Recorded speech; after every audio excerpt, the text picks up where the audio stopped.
Ooh, it feels good to be back. This is the Fort Valley Boys podcast. I am your host and moderator, Fabian Vixen. Facebook is still not letting me share this post. Could make my page private. I don't know what the hell going on. I'm not gonna even deal with it.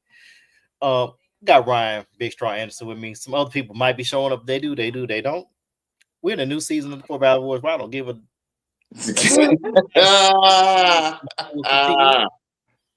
they show up the good. They don't. You know, hell, I did the show by myself several times. Guess what? Nobody watched it. So guess what was gonna happen? It would have did. You know, your boy crazy. So we got Ryan. Ryan, we're going on, man, for since it's 3 weeks all we had. Man, everything is beautiful, man. Enjoyed the holiday. A lot of things that shook up the whole NFL landscape, brother. Yeah. Since we were last on. Brother. A lot of things that happened. Folks signing for big money. Folks traded. Just a lot, man. Just a lot going on. And I'm just talking about my team. There's still a lot going on in the league. So, man, a lot of people said different things in the NCAA and college football and things of that. College football 26 dropped. Man, yeah, it's been a lot. What Fabian don't want to do is pay that $70 for that game. That's what Fabian don't want to do right now. Oh, well, you don't want to play it, man. I got 25. I still got 25. I'm still rolling with 25. I got both, but I'm playing 26 right now. You got to carry me on the payday, dog. You got to carry me on that payday. So, but that's work. That's about it. It's nothing major. About pre-plan to start for us tomorrow. Other than that, yeah. So all the educators, we're gonna pray for you. Pray for us. Pray for me. Pray for you. Pray for everybody. I'm trying to think. Do I want to Jamal Jenkins? Yeah, he'll coon. We'll go ahead and tag him. Let's tag one more. Let's go ahead and get him tagged because it won't let me share the post on one more call. But anyway, we'll be all right. We got plenty of sponsors on this show that we got to shout out. And Crazy Straws, Ryan has a business where he makes crazy straws. The NFL season is about to crank up in about 45, 50 days. And if you're a Pittsburgh Steelers fan, or if you're an Eagle fan, or even if you're a Cleveland Brown fan, I wouldn't advise you to drink a brown straw. That's the color you want to drink. He got Crazy Straws for you. Sundays and Wednesdays, we have not committed to come back on Sundays yet. But we're back on Wednesday because football season, college and NFL. If anything breaks in other sports, we might get to it. Just for me, if you got gray in your beard, you're trying to get it out, or you just trying to look younger for an interview. Just for me, $6 on Walmart. Ryan Anderson right there has the most immaculate goatee in American history. He does not need Just for Men. He does not need any of that stuff because he said, "I'm cool in my skin and I got the best goatee in television this side." That it is of the Mississippi. So there you go. Dax Wave and Groom. Michael Atwater has had Wave since 1994. It is 2025. What does that tell you? The Dax Wave and Groom has did it. It is a $5 can. It's red. You get it for anywhere. Family Dollar, hair supply store, even probably for the gas station where it's gonna be $10. But you will have Waves for 30 plus years if you got it. Damon's podcast, chop it up. Damon, we miss you. We need you to come back. Big head, fat head. So come on back. Arizona tea, you drink it. Diabetes, 99 seconds because it costs instant diabetes. Also Facebook, follow on YouTube, Bernard Ingram, all of it to HBCU. Hook it up. I ain't got no money though, but hook it up. I mentioned Fort Valley. I buy a lot of your stuff. Hook your boy up. I mean, don't give me a deep discount, but I mean, just you want to give it for free to market your stuff. Yes, I was a drum major at Fort Valley. Matter of fact, let me tag you on the post too. I went drum major. You want to bring me a bomber jacket that has DM on there or something, Just you go ahead and put your boy. And of course, our most prestigious sponsor. Well, we make them rich. They don't make us rich. Tell them who it is. Henny, Coke, Crown Royal, XO, and Ginger Ale. The dark liquors. The dark liquor. Oh, excuse me. Ooh, the onion rings tearing me up. All right. Not early. That's at 12 o'clock. All right. Michael has created some rundowns for us. We're very appreciative of him making rundowns, and we have AFC Media Day. When we do a media day, that's multiple we discussed. We talked for the teams in the media as far as what we would say if we whatever the media department. Now you don't want me to say what I'm going to say, but you're going to have to deal with what I'm going to say because that's part of the gig of media day. Yes, it is. So media day is going to be starting with the AFC East. The Buffalo Bills got the fake MVP. I said it.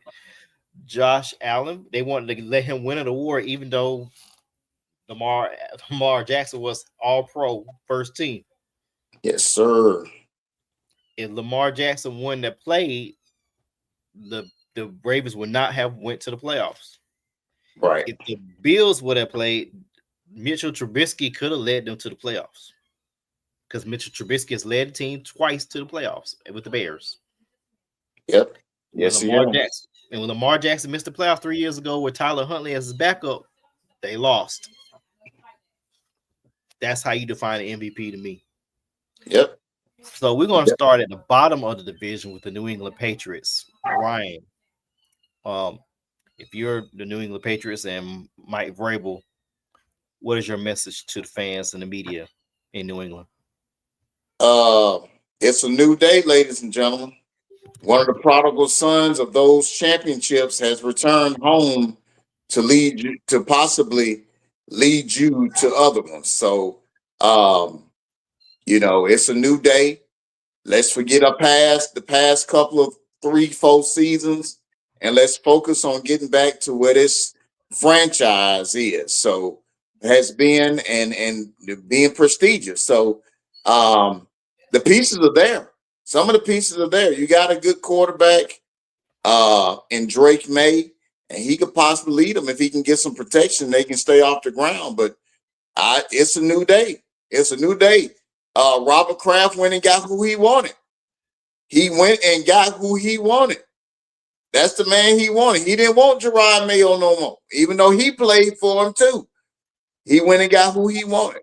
So if that's not an indication of a new day, I don't know what is. So yeah, give me. I really don't think I can see them finishing below 500 still this year because it's a lot of change. But yeah, it's a new day in New England. All right, Horatio will be joining us in a little bit. I want to go ahead and jump to the New York Jets and your favorite quarterback. Well, your favorite coach, Aaron Glenn. I think he's going to be very successful. But these are the Jets. So if you're a Jets PR manager, what would you say to the fans and media and the whole NFL right now as Aaron Glenn? As Aaron Glenn, I'm going to tell him like this. I just, we got a lot of promise. We brought in a quarterback that we think can help us win, a younger quarterback. And we still got a lot of pieces from last year that can help us take the next step forward. As you can see with our failed Aaron Rodgers experiment, it just didn't work. He was injured 1 year and just didn't play well the next year. Now we've got a quarterback back there that has lively feet and can possibly make a few more plays that Aaron Rodgers wasn't able to play, that he wasn't able to make in those plays. So there's a lot of promise. There's a lot of promise there in New York, in the Meadowlands, as they say. I want to give a quick shout out to my boy Dyke. Dyke, what it do, Dyke? What it do? Javon said the prodigal son returns, but daddy is gone. Yeah. He's gone. Bill Belichick is gone. Yeah. That's true, Jamon. That's true. We got a new feature on here on the doggone thing. I can see like it's backstage right there. You see it on that corner right there. All the I comments. see it in the corner. It's right on on this shoulder over here. It's right over there. We fancy over here. We get That's included in the payment. Now, also, if anybody that watches the show out there would like to contribute to the show, we are taking donations. You can hit me on Cash App on Zelle. I'm not going to give you what it is because I don't want y'all know my email address, my phone number, and you want to spam me. But if you want to give donations to me, Shadow or Straw or Michael will take his in Whataburger. Yes, sir. Mike will take his in Whataburger payments. Whataburger. We got Horatio Major, the future defensive coordinator for the New England Patriots, for the of North Carolina Tar Heels on the show. What's up? What's going on, fellas? What's going on, Shot Major? Can't complain. I can't complain. Scrawl with a K. What's happening? Beautiful What's up, day in the Fed? neighborhood, sir. Hey, so Fed, your family, who they call when they want to get on air personalities and stuff like that? That's my parting shot. We're gonna get that in a minute. We're gonna get to that in a minute. Matter of fact, let's get that out of the way now. Let's get that out. I didn't even peep it, right? I saw the picture. I listened to the thing and I'm like, man, why she look familiar? I'm thinking this is some random lady that they grabbed from Middle Georgia. I'm like, damn, why this lady look familiar? I wonder if she like graduated from Fort Valley or something. I didn't even look at the screen name, and I was like, well, okay, yeah, that's messed up, man. But hey, Carmen, like that's what I said. Hey, Carmen, what's that? But anyway, hey.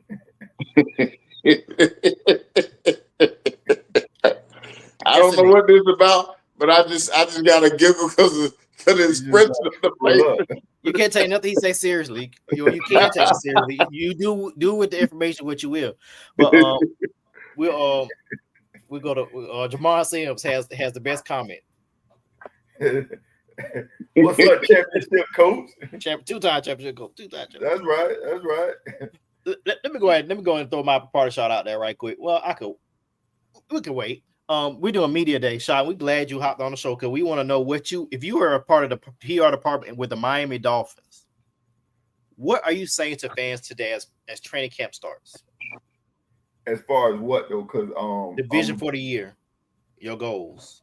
Protect Tua at all costs. I mean, everybody know what that is, but it's a lot of divided people down here in Miami when it comes to the Dolphins, and I'm one of them. Like, I'm just not a fan of the current GM, Chris Greer, and I'm not really rooting for the Dolphins as long as he's as long as he has a job. He's been with the Dolphins 20-some years. The Dolphins haven't won a playoff game in 24 years. So I don't trust anything that he does. I feel like anything that he touches turns to doo-doo. I still got questions about whether or not why we drafted Tua instead of Justin Herbert. Jalen Hurts was still in that same draft. Pretty much every other pick except for Tua in that draft, not even on the team anymore. So I don't trust the Dolphins at all. They just showed a video clip, first play from scrimmage, he throws a pick six. Artie Burns, one of the DBs, one of the 4 DBs that we have on the entire roster, just tore his ACL. So, but go Panthers, go Florida Panthers. That's all I got to say. Wasn't Jordan Love also in that draft? I don't think so. That was 2020, right? Yeah, I don't think Jordan Love was in that draft.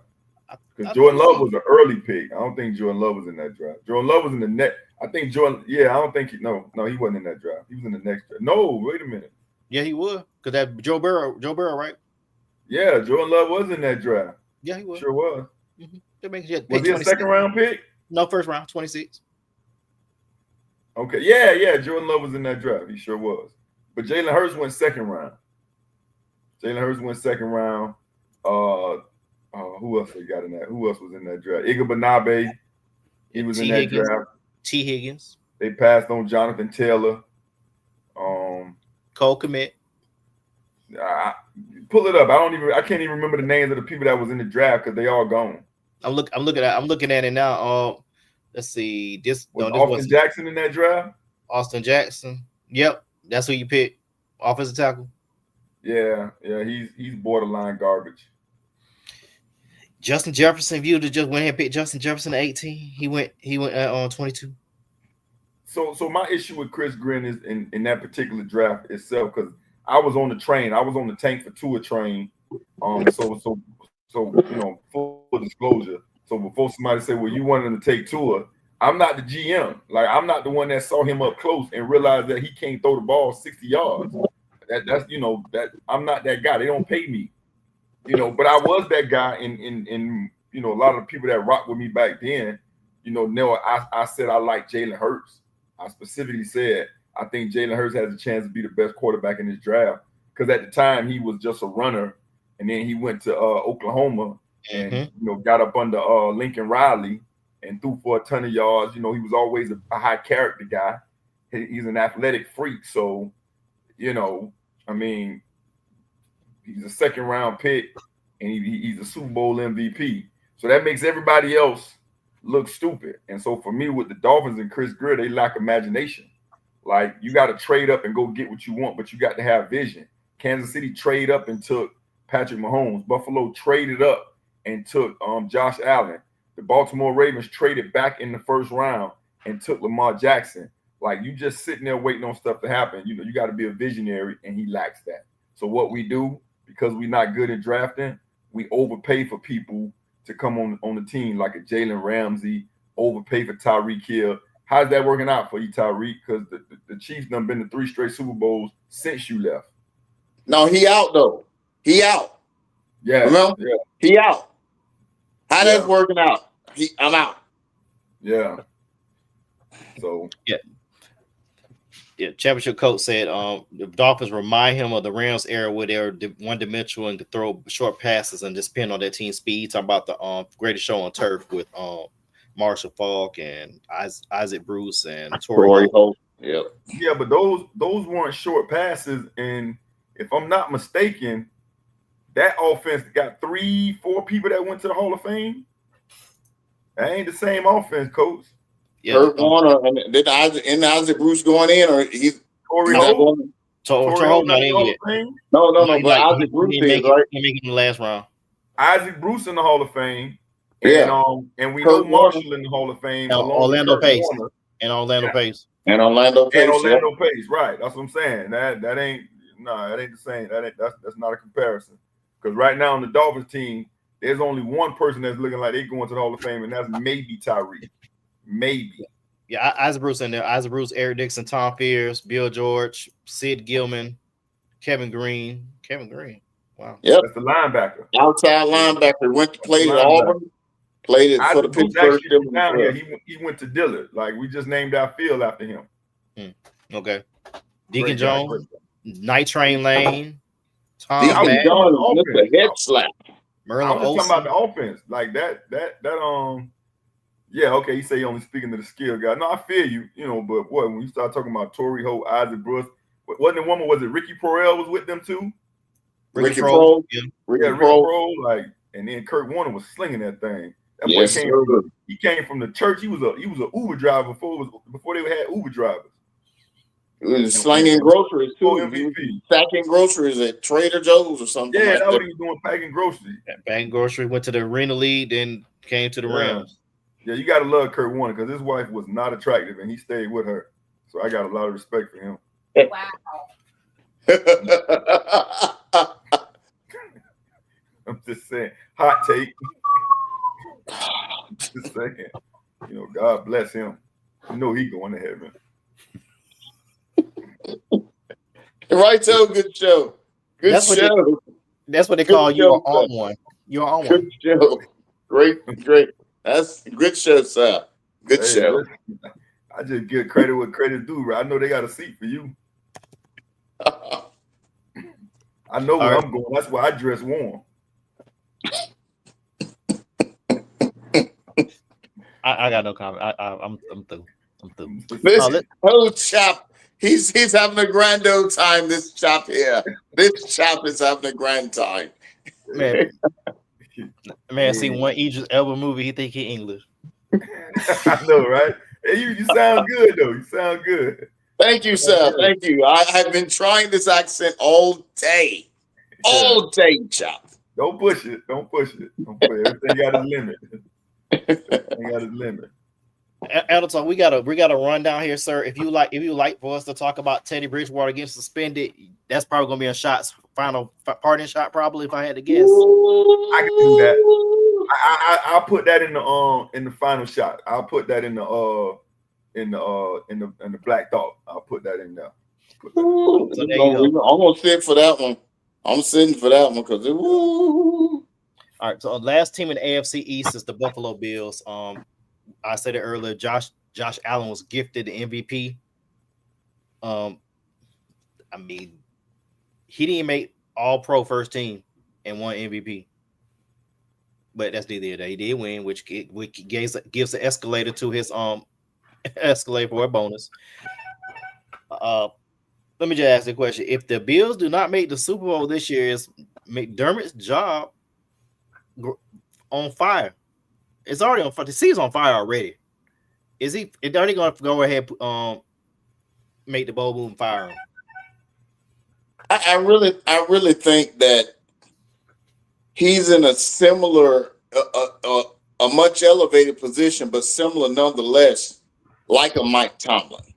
Mike Tomlin has gone to playoffs and getting put out in the first round, not a losing season in his tenure as the coach. And you are taking a team for deep playoff runs and can't get over the hump. I think they probably give him one more year, but I think it's going to get tiresome. It'll get tiresome quick. I don't see it. I see it getting warm, but I don't see it getting hot. I see the seat getting warm, but I don't see it getting hot. Because Bills fans have not had a lot to cheer about up until he gets there with Josh Allen and that group. They didn't have a lot to cheer about. They done brought the Bills Mafia. It's fun to go to Buffalo football games. It looks fun anyway. I'm not going up there to freeze, but it looks fun. It looks real fun. And I don't remember that after Jim Kelly and them the Four Falls of Buffalo. I don't remember that.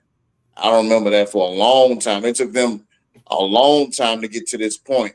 And I'm not sure they're ready to give it up. So I think they'll keep it intact. The seat gets warm, but I don't see it getting hot. What about you, Mr. Major?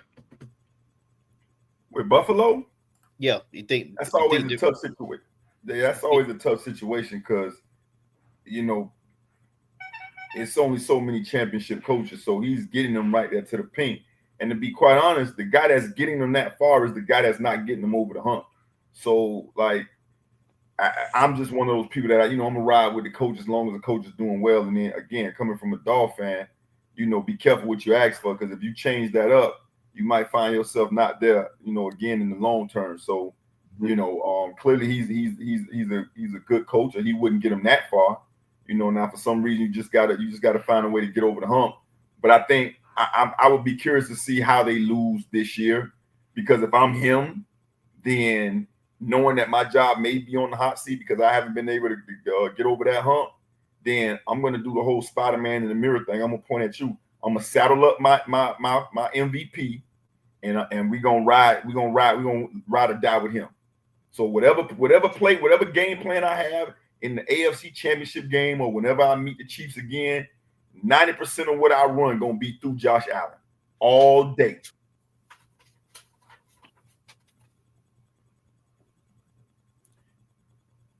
He's on a hot seat. If you don't make it to the Super Bowl, you're fired. That's some hot seat. Boy, that's not a hot seat. That's a scorching seat. That's scorched earth. Man, what you do? But now here's the question. Right? Who won't get it? Who's going to replace him? Bill Belichick. He has a $1 million buyout. Listen, the day Tampa Bay won a Super Bowl, Bill Belichick value greatly diminished. Hey, championship coach Jamon won a state title how long ago? What, about 3-4 years ago, I think? 3-4 years ago, right? Something like that, yeah. I think about 4 years ago. Championship coach, when the last time you won one? Because the analogy I'm making is he ain't been back, right? But who better than him?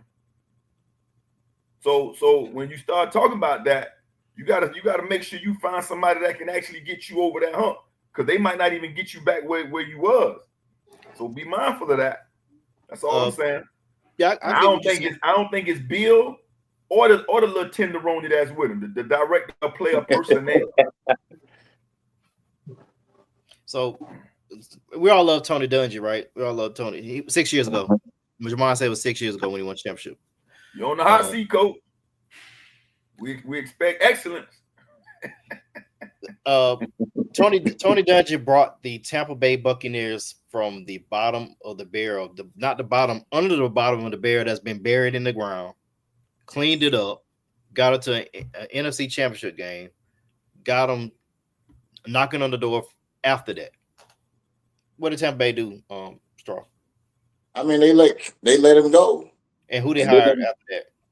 Then they hired John Gruden. What did he do in his first year? Won the Super Bowl. Well, unfortunately, what did he do after that? Got fired. Got fired 5 years later. I mean, anytime you have, I forget the Jackson kid that had the picks. I mean, but that was a defensive Jackson. Super Bowl. Dexter Jackson. He ended up getting a big contract after that, and didn't do too much. After that, it's almost like him and Larry Brown. Larry Brown with the Cowboys. Yeah, went to the Cardinals. Went to the Raiders. Yeah, but I mean, they didn't do too much after that. But that's because he was a product. They were both products of that defense and what they were doing. And don't forget, Sapp left after that Super Bowl, went to the Raiders also. Yeah, so I really think that, they're both products of that, and that's just one of those things where you just have to, you got to realize what your value is. But then on the other hand, you had to strike while the iron was hot. Now the coach is going to take the hit regardless. They're going to take the hit regardless. But these players, you can't blame them for the striking while the iron is hot. But the teams that end up doing that, they just, they made bad choices in who they want to replace, how they want to keep the team together or tear it apart. They just made bad choices when it was over. I just don't see. I really don't see how we talking about Buffalo. You can't do that right now. I don't see you doing that right now. I just don't see it. I see your point, but I don't see your point, Faye. I think he's on the hot seat. I think he out of there. I just really do, because he's been there 8 years, I think. Been there 7, 8 years, and they've been winning for the majority of his tenure there, if I'm not mistaken. Majority of his team. Oh, did Tony Dungy? Oh, well. I don't know, Tony Dungy's a black man. I said it. I don't think his team is overly talented. Like, when you start talking about who else is on that team, you got him, you got James Cook, and there's really nobody else on that offense that I'm worried about. It's not like the front office poured a lot of resources into his team and Josh Allen, and then he wet the bed. I'm guessing, I think they expected them to win the AFC East because they was a better team. And matter of fact, if I'm not mistaken, they expected the Jets to win the AFC East because of Aaron Rodgers. Yeah. So we talking about him being on the hot seat. He should have been in the running for Coach of the Year last year, because nobody had the Bills doing what they was doing, or Josh Allen. We thought Josh Allen was going to take a dip because Stephon Diggs left. Right. And the reason why they didn't pour resources in, they did a hard reset on their cap. That's why they made all those changes too. So that might go with your point that he did a hell of a job coaching, because he lacked the personnel and the resources. Mm-hmm. Now it ain't the resources I have a problem with. You could coach. You can go us three to win. But 20 years ago, not today. That's my point, Dave. But it's a play call. It's a play call. That's my main problem. It's a play call and decision making. That's my problem with them. So yes. Now, when we get to the last couple of games, if that becomes a deciding factor, then yeah. But remember, that same play calling is what had them exceeding expectations. Again, they didn't pour a lot of resources in them, so he must have done something right. But this is going to be an easy fix. Like I said, when you get to that game, you got to, because he's on the hot seat if he doesn't get to the Super Bowl. You gotta use Josh Allen like the championship game, the AFC championship game is the Super Bowl, and then let him recover for them next 2 weeks. You gotta lead a game with all the bullets on the ground. I see that. I totally agree with that. I still think they 1 or 2 players away. Because that's what I'm saying. Yeah, they still 1 or 2 players away. Like you said, they've been doing it with just enough. Just the glass 3/4 full Not all the way full. Yeah. So it's like, they still 1 or 2 players away on both sides of the football. But I think we're all in consensus that the Buffalo Bills will win the division this year. Yes. Okay. Unless no, they'll win it. No, that's yeah. You're right. Miami Dolphins, they don't have anybody on defense that can cover a twin bed. For real. Good show, sir. Really good show. Really good show. And y'all know my saying, the defense can't stop kids from crossing the street. So what are we talking about? Their defense can't get wet standing in the middle of the ocean in a rainstorm. Yeah, that's the analogy I use for the quarterback. Can't throw it in the ocean from the pier. So no, they got a quarterback that can do that, but no, they ain't got nobody. They can't cover a bed. They can't cover the spread. They can't cover mashed potatoes with gravy. They can't do none of that. They can't cover mashed potatoes with gravy. That's pitiful. You can't do that. All right, let's get the true false. We got to do rapid fire because I really want to get the party shots tonight because I got to get off on Full Valley. True or false? We got a bunch of topics in here. These are very provocative topics, and you answer true or false. Clippers are the best team in the West. These are Michael's questions, so I'm gonna start with you, Straw. True or false? No, Clippers are not the best team in the West. We came to a synopsis after the NBA Finals that one of the youngest NBA champions, is probably the majority of the team is still intact, is Oklahoma City. Until you beat the champ, that is who is the best team in the NBA right now, let alone the Western Conference. So no, I do not agree with that. Okay. Shot. No, I don't believe the Clippers are no, hell no. And the reason why is because they're the Clippers. Yeah, and James Harden's on any team, he is just like this piece of tissue that's right here. You see what I'm doing to it? Mm-hmm. What I'm doing to it? Folding it because he gonna fold. Go foul. James Harden with that turnstile defense. Mm-mm. Well, we used to call it Matador, but that's even worse. Matador worse. At least you have a chance. Yeah, and the total said they're not the best team in LA. That might be Sierra Canyon. And Anatole, let me get on my cousin who I'm a member of the Mega Psi Phi Fraternity Incorporated. How you a Laker fan and hate your Laker, your best Laker on your team? I just want to know how you hate LeBron, but how you hate that man? He on your team. Brought your championship. That more what Kobe did the last 6 years he was there. All right, my bad. And can we stop saying Kobe is the carbon copy of Michael Jordan? Can we start with that too? The last 3 people, not the 8 years before he won the first championship, not those. He won Mike 84 to 91, 93.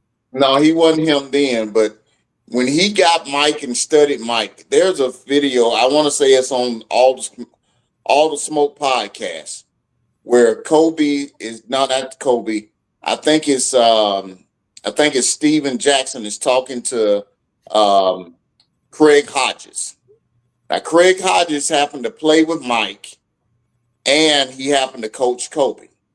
So he coached Kobe. Kobe's telling him what he's gonna do. He said he saw him watching film, and he was a film nut trying to get his game like Mike. He said he told Craig Hodges, said, I'm gonna go to this spot, I'm gonna go to this spot, I'm gonna go to this spot, I'm gonna score 20 from here, I'm gonna score so many from here and so many from here. And he went out and did it. The only other person with that type of work ethic, I think, in that time was Michael Jordan. He learned his work ethic. He mimicked, when you look at the film of them doing fadeaways, when you look at the film of their jump shot, it is almost exactly the same. So I agree with you, but I don't agree with you, if you get what I'm saying. Did Kobe ever average 37 points in the game? No, Okay. Did Kobe win Defensive Player of the Year and MVP in the same year? different era, but yeah, no, he did not. You're right. Okay. All right, we deviated a little bit, so I apologize. I saw something today. I was like, yeah, you're right, Gil. Even though I don't like you a lot, Gil. Carson Beck. We're gonna start with Shadow this one. His quarterback. My quarterback. That's right. Let's go, Bet. Carson Beck will throw 30 touchdowns this year. True or false? Oh, he won't. He will throw 30 touchdowns this year. Absolutely true. Absolutely true. Like for my Georgia people, I know y'all got pressure with Carson.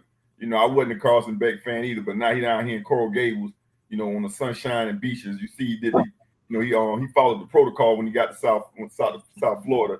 Told his girlfriend to kick rocks. Like, you don't bring sand to the beach and you stay on the beach. So anyway, shout out to my man Carson. But people forget Shannon Dawson offense turned the 4th round draft pick into the number 1 overall pick. Now, I'm not saying he Cam Ward, but 30 touchdowns, yeah, Carson got that. Y'all forgot Carson was a 5-star prospect, and y'all loved him at Georgia till he left. All right, Big Straw. I loved him at Georgia until he left, but I don't see 30 touchdowns. I see mid to high 20s, but I don't see 30 touchdowns. New offense, new coach, new scheme, everything. Now, yes, he is a 5-star prospect, and I would give him his props for what he did at Georgia, but I do not see 30 touchdowns this year. He has more weapons in Florida, plus he played in the ACC. Possible. I don't think so. Better O-line. And he played FAMU per game, so he might throw 5 that per game. Okay. You know what? You're right. I'm wrong. We'll see.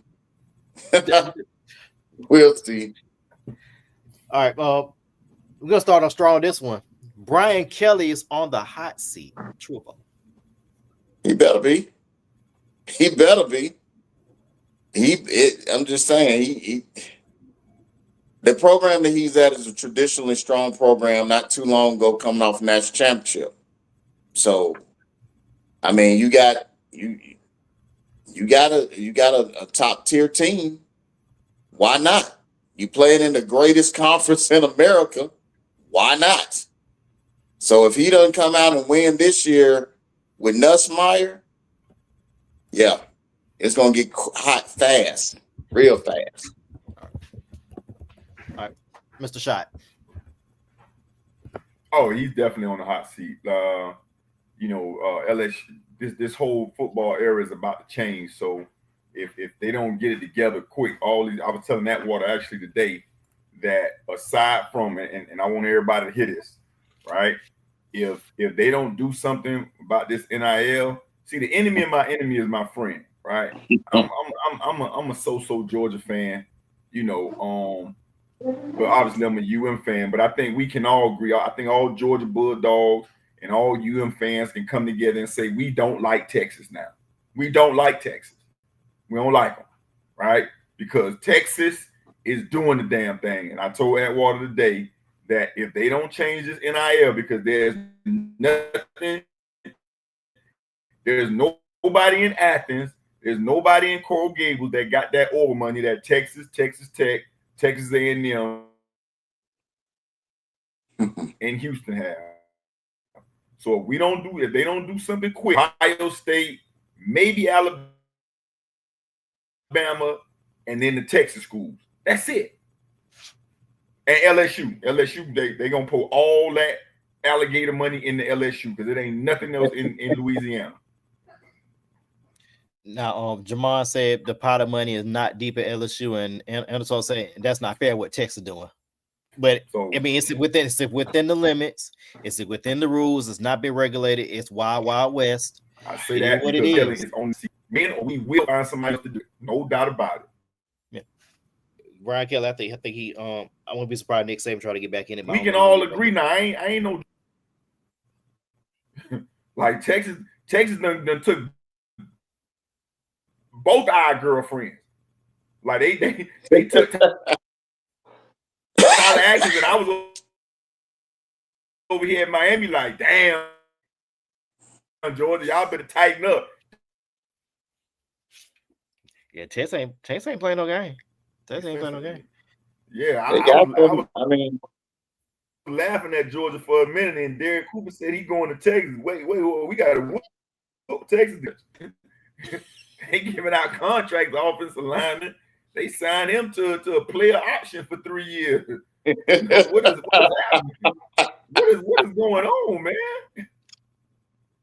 What is going on? Okay. Texas All right, got next a crew trip with Lamborghinis and Ferraris in the front yard. What happened to the Pinto hostesses? They just got rid of the hostesses and just got Lamborghinis and Ferraris. They don't need the hostesses no more. With R. Kelly playing in the background, talking about put this key in my ignition. Crazy. Man, Brian Kelly, his seat is in hell. His seat is in hell. That's how hot his seat is. It's in hell. Yeah, you see what Jamon said. Saban said he don't want no parts of that. Saban jumped off the ship. Saban said them kids can't even start talking about how much they want to make next year. He told his wife, "Baby, I'm out." He said because he went on the way back from the Rose Bowl. He said the kids talk about my deal next year. Like, oh no, I'm through. Next one, start with a shot on this one. Jalen Hurts is a top 10 quarterback in the NFL. Top 10?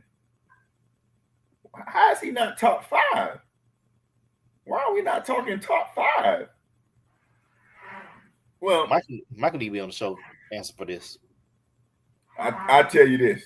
He's top 1 when it comes to Super Bowl champions and MVPs last year. How about that? Yes, sir. Say that again. One more time. Repeat your last statement, sir. Yeah, he's one of people to win the Super Bowl and Super Bowl MVP last year. How about that? Just one.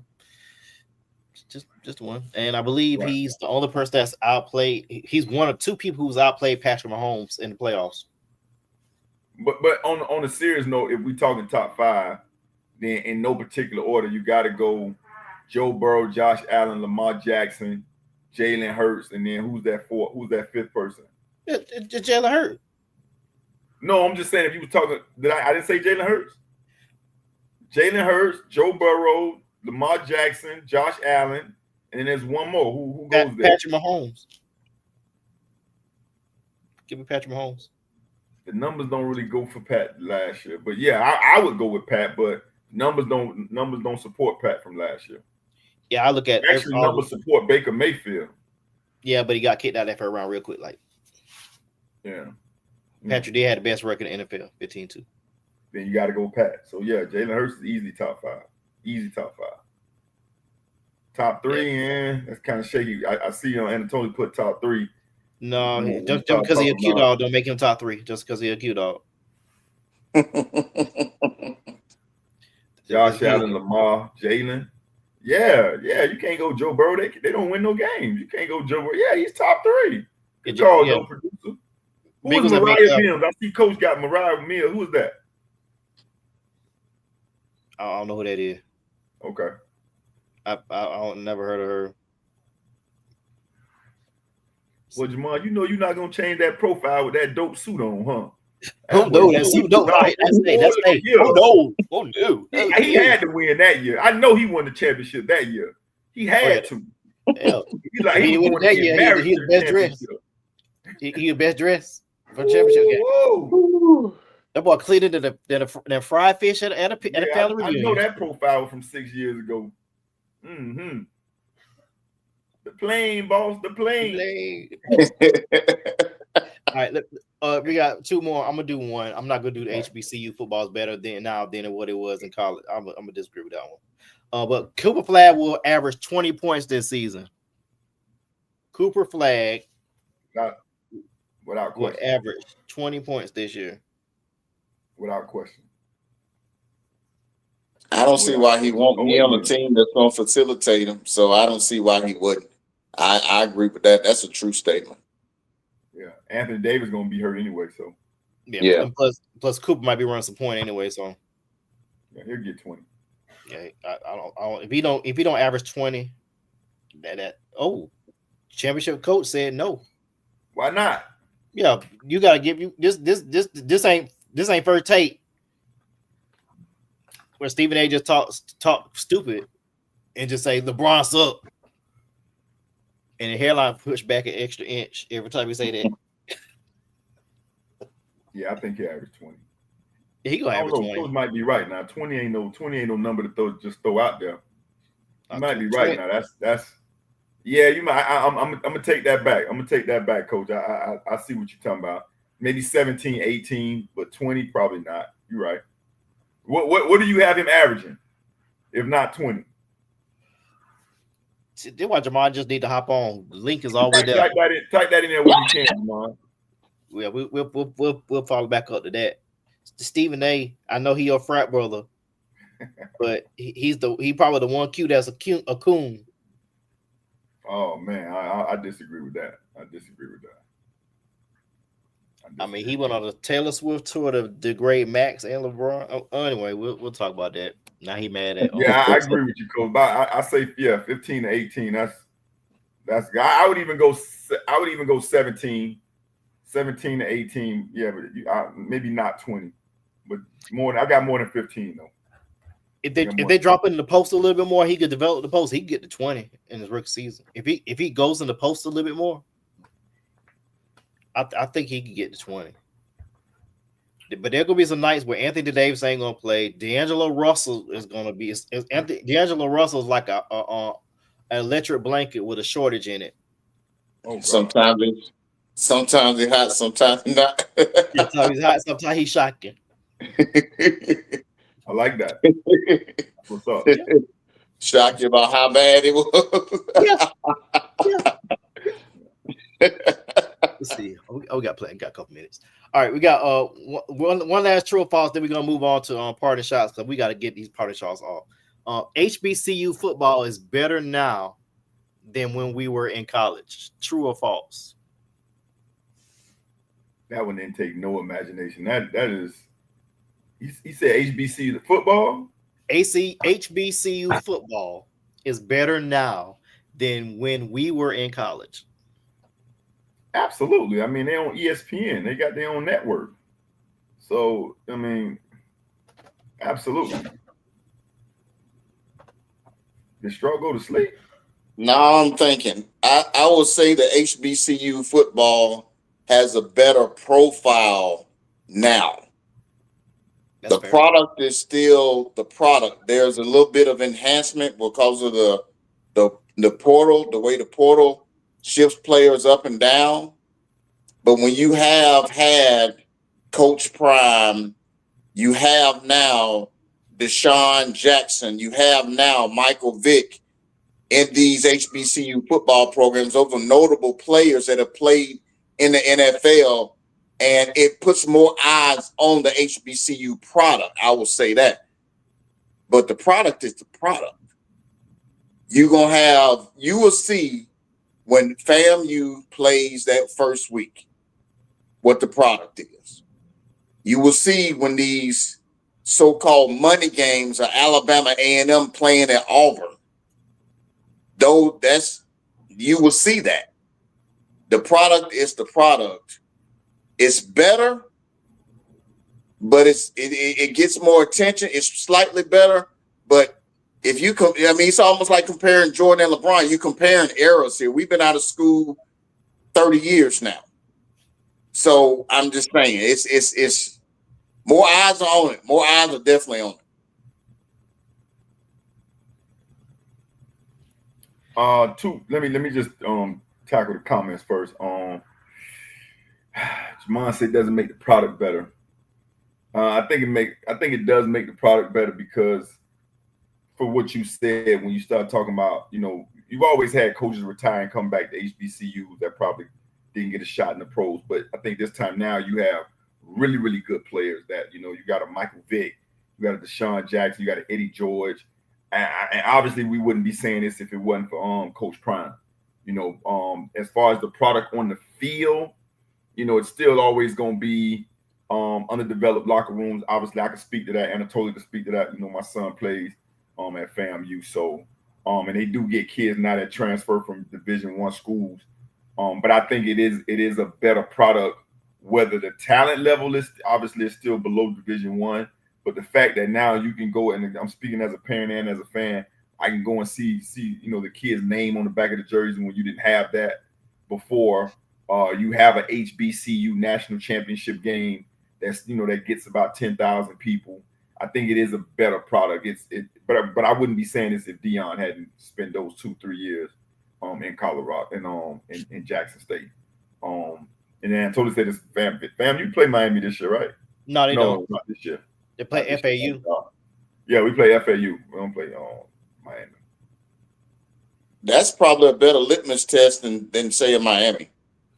That's really going to take, because you got to remember FAU is not a top level. I mean, FAU is a FAU. It's a mid to lower level Division I team. So if FAMU goes out and beats them, FAMU is the tester that will tell you how far this year that HBCU teams have come. I think it will. I think it's a good litmus test. Yeah, good litmus test. Also for Albany State to get their head bust on September 13th. All right. My bad. That was a good topic right there, because like Jamon put, talent pool and product. Different. That is different, So without combining the two, that is a very, very good point. I think the talent pool is the same, but I think the product is different. Just because again it's on TV. We can literally go watch the ESPN, Plus, and and I've watched, my kid from home. That's never been the case before. And I know it's, obviously because we in different times, but still, now the question is, when you start talking about sponsorships, does that money come back to the program?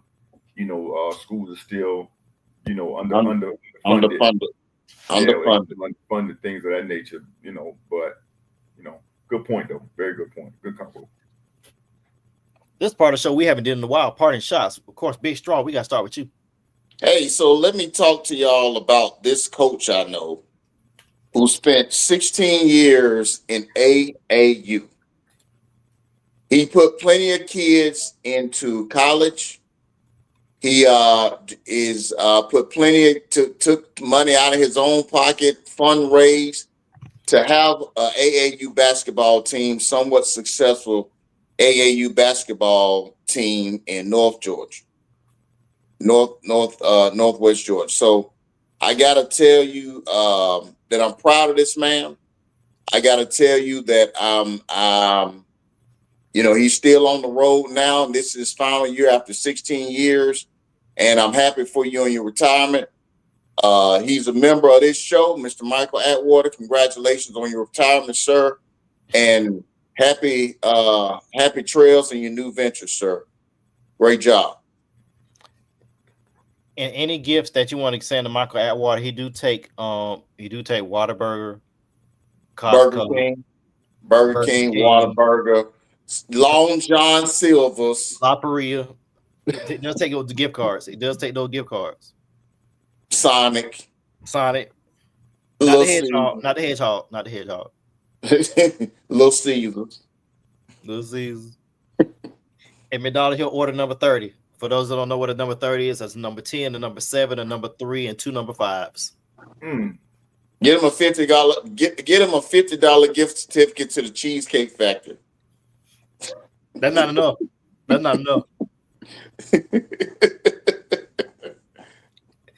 Man, let me stop. Shot, get your shots off.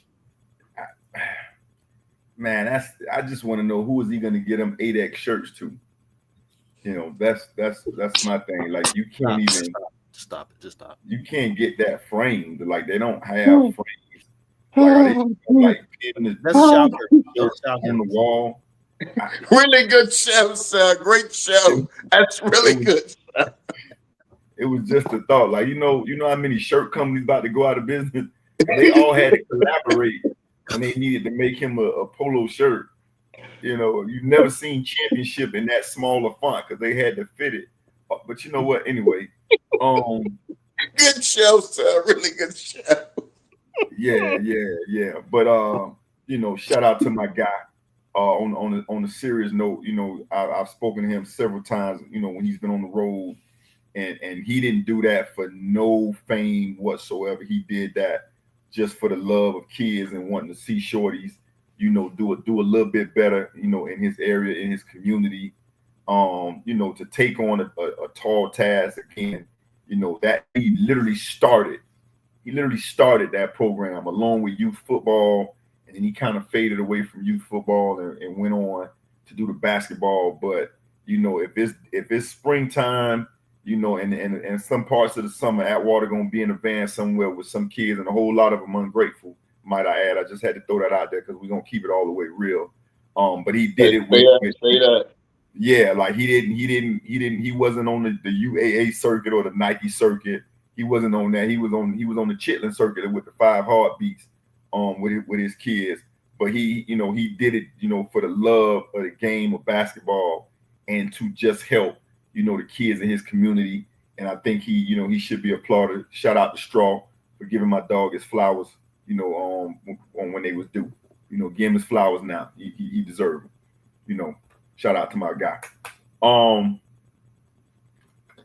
As we pivot to that, my man, my dope producer Anatoly, he said stood in the gap. Yeah, the A gap.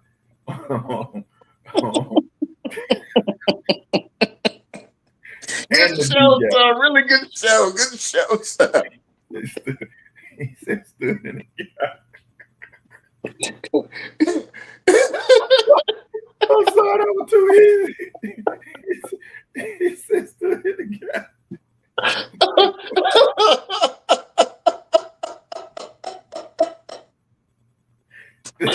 Damn, Jamal, why you gonna just throw that layup right there for me? He said he stood in the gap. Yeah, I'm talking about push the whole line back. But anyway, I know, right? Hey, Mon just laid it up over the rim. All I had to do was put it down. Anatoly, we're gonna talk about Teddy Bridgewater. I don't even want to be on the full screen, Faye. Put me on the regular screen with y'all boys. Listen, this is crazy, right? Because this is like a culmination of, doing what's right and supporting, and then, shaking your head saying, my people, right? So let's talk about what it really is. Teddy Bridgewater basically gave his time and his money and came back home and helped his alma mater. But let's rewind a little bit, and I'm not going to take up the whole segment with this, right? Prior to Teddy coaching for Miami Northwestern, Teddy known in the parts around here as U-Haul Teddy. U-Haul Teddy, that's what he's known for, because he will pull up on the block with turkeys for Thanksgiving, toys, backpacks for back to school. If there was a bye week, Teddy Bridgewater was home. When he was hurt, when he had that gruesome leg injury, he was always, in the neighborhood giving back to the community. Always. I mean, literally having conversations with the kids. Hey, y'all want to go play basketball? Okay, as soon as the cheerleaders get done with practice, we can go in there and play basketball. That's who he was. This year before he became coach, during his bye week, when he was with New Orleans, if I'm not mistaken, you would see Teddy on the sideline drawing up plays, for the team. And what he did is nothing short of commendable. Again, he sponsored those kids with his own money. So a lot of those kids will go to college or have the opportunity to play high school football and maybe go to college for no other reason than for Teddy Bridgewater, because he was able to give them treatment, getting them to and from home. We applaud that. Here's where it goes a little bit. Yeah. Again, give him his flowers, because a lot of people should be doing that. It's too many millionaires from out the inner city for the inner city to still be looking the way it looked. There's too many millionaires from certain high schools that don't give back to those high schools. So whatever you're going to say about Teddy Bridgewater, argue with your mama, because Northwestern is very, very lucky to have Teddy Bridgewater as an alumni. He's been nothing short of spectacular as a human and as a football player from day one. Now, with that being said, come on, Teddy. Come on, Northwestern.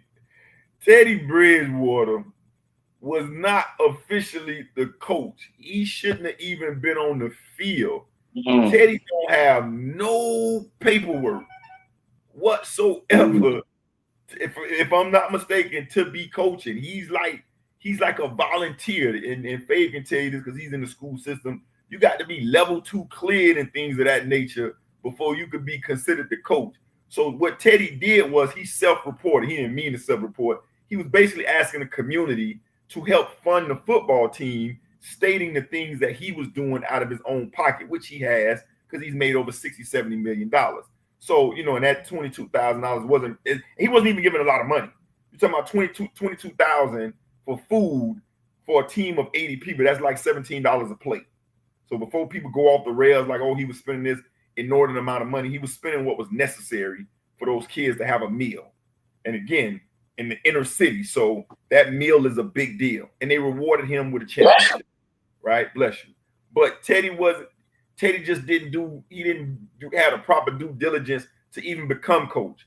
What it looks like is Teddy walked in and said, hey, y'all, can I coach? And they said, sure, Teddy. That's how Northwestern get down, unfortunately. And so now, this is the byproduct of. So what you have now is you have public opinion of Teddy doing what he did, which is commendable. And then you have somebody in my seat, I'm an administrator over athletics. And it wouldn't have even gotten to that to start with, but they didn't go through the proper channels to get Teddy in that spot. Jamon just said never seen a volunteer be suspended. Exactly. He wasn't even supposed to be the coach. So and he said that, how are you going to suspend me when I'm not the coach? And that's kind of where, the educated people or the people that's in, within the school system said that was, on Teddy's side, say, wait, what do you mean you're not the coach? You don't have the paperwork. So now this could actually come back and they may actually forfeit Northwestern's games. This may go way past impermissible benefits and go towards them maybe actually even forfeiting those wins, vacating those wins and that state championship. It could get to that. Wow. The intentions was there, but that's why you got to have people in place to make sure that the paperwork is done. If Teddy Bridgewater had come to Dillard High School and said, I want to be the coach, I'd have said, man, Teddy, can't wait to have you. Let's go get you level 2 cleared. He would have came back a week later saying, yo, man, yo, shot, I'm ready. Yo, you got that paperwork? Nah. Okay, well, damn, Teddy, when you going to get that paperwork for me? I need that paperwork before I can let you go out there and coach kids and supervise kids. Because basically you have an uncertified person feeding kids and taking them home. Now it brings up a bigger question. What's your question on Anatoly? No, he's not going to another school. He even said it. He's going to stick with Northwestern. Well, there was talks about it. There was talks about him going to another school, but if you know Teddy Bridgewater, he won't even look right in another, helping another school. It would be crazy. But I wouldn't put it past him. I just don't see it happening.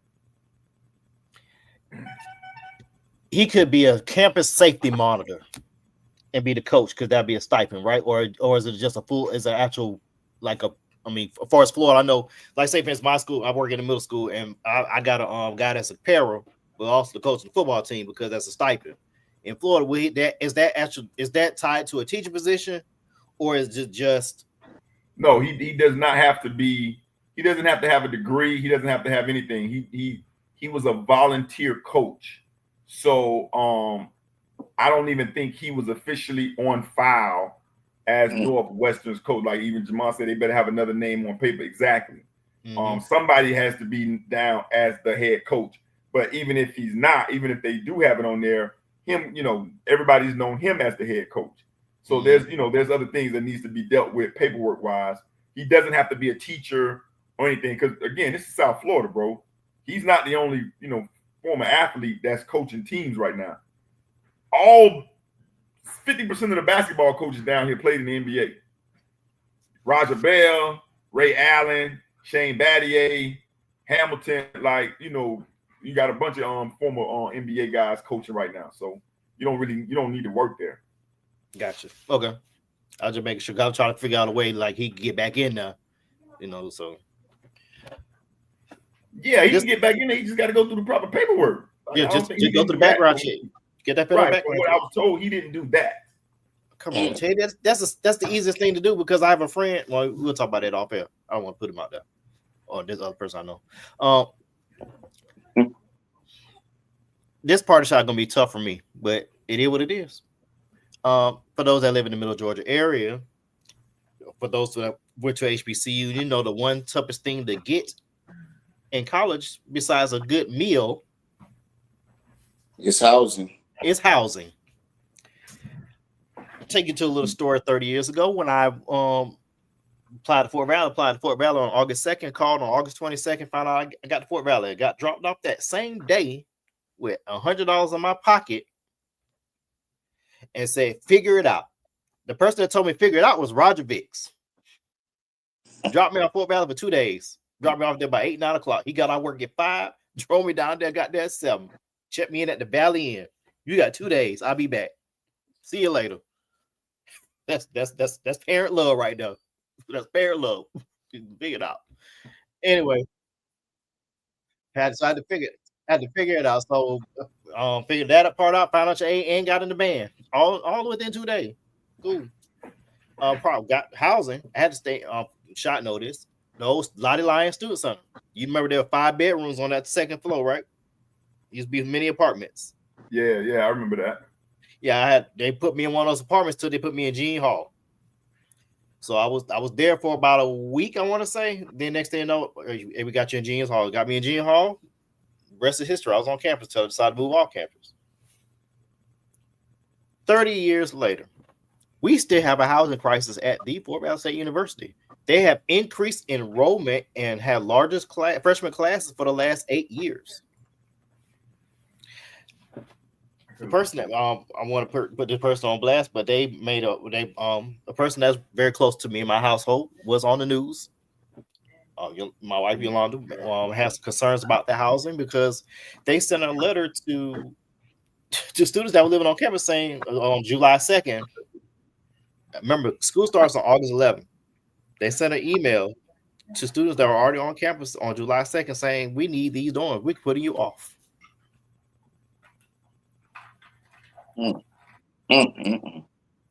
We refunding you your deposit, even though you only should have to pay a deposit once, not twice, to get you off campus. Why are we waiting 4 weeks to tell kids that are not mature enough to stay off campus and figure it out? Why have we not revamped these dorms on campus? Oh, my bad. You tore them all down. Majority of them, you tore them all down, use them for storage. Why didn't Dr. Jones have a plan in place when he took office in 2016 and saw the trajectory of enrollment rise to make sure you check your endowment and talk to the state of Georgia saying, I need my money from my endowment to get housing? The problem ain't the house. The housing, we figured that part. The problem is the last minute parents trying to scramble for housing with freshmen that might not have a car. So if you have a child that found an apartment at OE, shot know where OE at. How am I gonna get to Fort Valley with no car to OE? Nice walk, but you better get there. You gotta get there. And you got an 8 o'clock class, but you live at OE. That's a good 30-minute walk if you're walking. Bike ride might be 27. What are we doing for Valley? So let me say this, my friend. This is one of those things that has happened at a lot of universities over time, and it points to the administration more than it points, of course, to the kids. My brother was originally going to go to FAMU in 1999. Applied. Same thing happened. Exact same thing happened. And at that time, he had been accepted at FAMU, and he had been accepted at Alabama A&M. FAMU didn't have housing at the time because of their large freshman class, and he ended up going to Alabama A&M, who had housing. What we have to do is better, period. These things, because like most kids from an astute point of view, an astute household, they're not just applying their senior year. Most of them are applying the latter part of their junior year so they can get it out the way. Mm-hmm. So you have to have people that are directly on top of that situation. You coming in this year, the fall of this year, let's start a tally. Just like counting votes, doggone it. Okay, that's how many we can have. We need to send them back a letter. Start from this point, send them a letter. It's simple. It's not rocket science. It never has been, never will be. One person, one committee is in charge of that. That's all you have to do. You shouldn't take that long. They come in a year in advance, a year and a half in advance. Start sending it back. Don't let these folks just twist in the wind. That's terrible. And it's not just Fort Valley. It's not just FAMU. This happens more than you think. It just happens more than you think. These are the ones that we know about, but it happens more than you think. Fix it. Said it. Yeah. Shot said it. He was put 3 to a dorm in the rat hole in Moore Hall. I was 3 to a dorm my second year at Fort Valley. I was 3 to a room my third year at Fort Valley. That's why I moved off campus. Like, that was a luxury to move off campus because one, tuition was cheaper. Look like they want 3 people in the same room. But in these suites, you cannot put 6 people in a 4-bedroom suite. That Jamal said that. My child is at Fort Valley. They had 6 people in a 5-bedroom suite. You can't. That's not feasible. In those suites, the one she was at, they didn't have the living common area. There was no common area, just beds. And I think Shot put on here. Who put on here? No, Jamon. You cannot have these kids. I get it. These are dorms. You want amenities like other colleges have, but sometimes you just got to fix what you got first, make that better, then upgrade for your upperclassmen. Jeans Hall and Boyd Hall could have been modified for the common day. You could have upgraded those dorms, made them freshman, sophomore dorms, and then the common Wildcat Commons could have been for junior, seniors, and grad students. I disagree. If I'm enrolling my kid at Fort Valley State in 2020 any year, and you tell me that you about to send Horatio Major III to Moore Hall, we coming back to Miami-Dade College. No, I ain't say Moore Hall. I would say upgrade the dorms. If you're gonna be more, upgrade them all. The dorms that we lived in, Davidson, Jeans, holes after the same old, y'all know what I'm talking about. Watson was holes after the same old. That's right. Jeans was something else, and then Davidson had another acronym. That's how I remember the dorms. But those dorms was past their prime when we was there. This is happening at UM. This is happening at University of Florida. This is happening obviously at FAMU. So this isn't a dumb thing because everybody's going through it. You just don't hear about it from them other places. And I'm not trying to defend Fort Valley because everybody, you got more students enrolling because college is big business now because they know 20% of the people that enroll won't graduate. So they're going to accumulate student loans and stuff like that. What I will say though is, unfortunately, you look at the University of Florida, when we were talking about OE, University of Florida, you can't walk anywhere on that campus. You cannot walk anywhere on that campus at the University of Florida. You got to have a little scooter, you know what I'm saying, and go. So I think, just parents, fortunately, your daughter has educated parents where you all have the resources. So I'm just saying this to get this out to other people. Those little scooters, they're doing this all over the country now at schools because now the population is so big and the dorms are so far away from the actual campus that even if you're living in the dorms, you're pretty much off campus anyway. So we got to get a scooter and go because my son leaves next year, and I'm already prepared for that. I'm already going to be looking for some off-campus housing, and just go from there. Yeah, and one other thing about Fort Valley started doing it this year. They before we go, they were putting kids at I think it was the Days Inn in Perry and providing shuttles for them. And charge them on-campus fees. Listen, the hotel right here next to Pro Player Stadium, That's a college dorm. It'd be wild over there too. That's a whole nother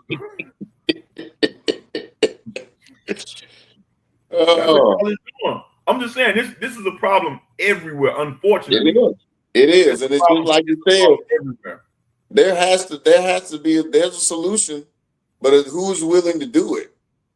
The PWI schools have the resources, have the money, and the HBCUs may have the resources or may not have the money. So it's one of those things where you got to take your existing what you have and build on it. It's just like anything else. If I put a pile of money right here, just put it right here. Say I got 10 grand right here, and I'm just gonna sit there and look at it. It's not gonna gain anything. You got to have your money and your assets and your buildings working for you. You got to make those things work for you. Whether it's restructuring, adding on, remodeling, whatever it is. We're living in 2025. The world itself has gotten bigger. The world population is growing every single day. So what makes you think that your existing things from 30 to 40 years ago are going to be good now? Period. So not for HBCUs, but for PWIs as well. I'm reading, so I want to respond to two of these. So I see Yo B. Shout out to Yo B. She famous. She internet famous. They said they had the money to build the dorms, but they're not. So do they have the land? All that land that's on from the end of Carver Drive, I believe, forward is Fort Valley land at minimum. You know what? If you go down Carver Drive past the old Sigma house, there's some rundown apartments right there, and a stop sign at baseline. That's Fort Valley land going all the way back to the new student center. That's all Fort Valley. The rundown apartments, that's them amp apartments there, the rundown ones. Yeah, that's what I'm saying. If you go across the street to that land, all that land going towards the new student center stadium, that's all Fort Valley land. So listen, I was up there last summer to buy some property on Willow Lake Road. I'd be more than happy to put some apartments on my land. I'm just saying it's gonna be expensive though. I'm just telling you. Like, for real. You know, but don't know Willow Lake. Willow Lake is, yeah. Mm-hmm. I don't know if y'all know. You remember you and Marshall used to drive that black truck? Yeah. That's my uncle. Yeah, I think I said that in a joking way, but I think alumni need to come together because they have property along those lines and use it. You know, they still got Gano. Mm-hmm. Why? They're trying to wait for that last old person to die. That last old person to die, they're gonna tear it down, turn it into apartments. Yeah, I did see Anatoly say they building condos on the FAMU side though. Because Florida State trying to move FAMU out of Tallahassee. They about to take y'all nursing program, Anatoly. Florida State about to take y'all nursing program. They about to buy Tallahassee Memorial if they haven't already done it. Damn. Ooh, yeah. That's dope. Can't have two programs in the same city.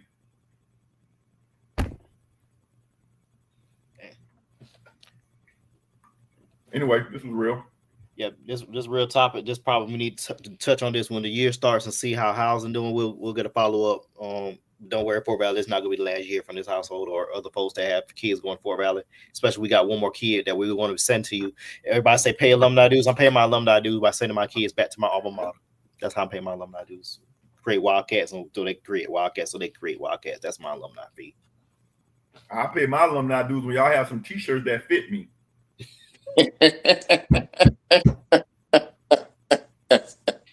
we don't they ain't got one to fit Atwater. Good show, son. Good show. Jolly good show. Jelly get Show shoved. me good yourself. All right, that's gonna be our show for today. Don't forget to any gift cards you send to Atwater, send digital gift cards to him. Make sure that it says eligible $50 to Whataburger, $50 to Whataburger or Applebee's. He loves Applebee's. All right. So Shout out to my guy. Y'all boys be good. we out. All right.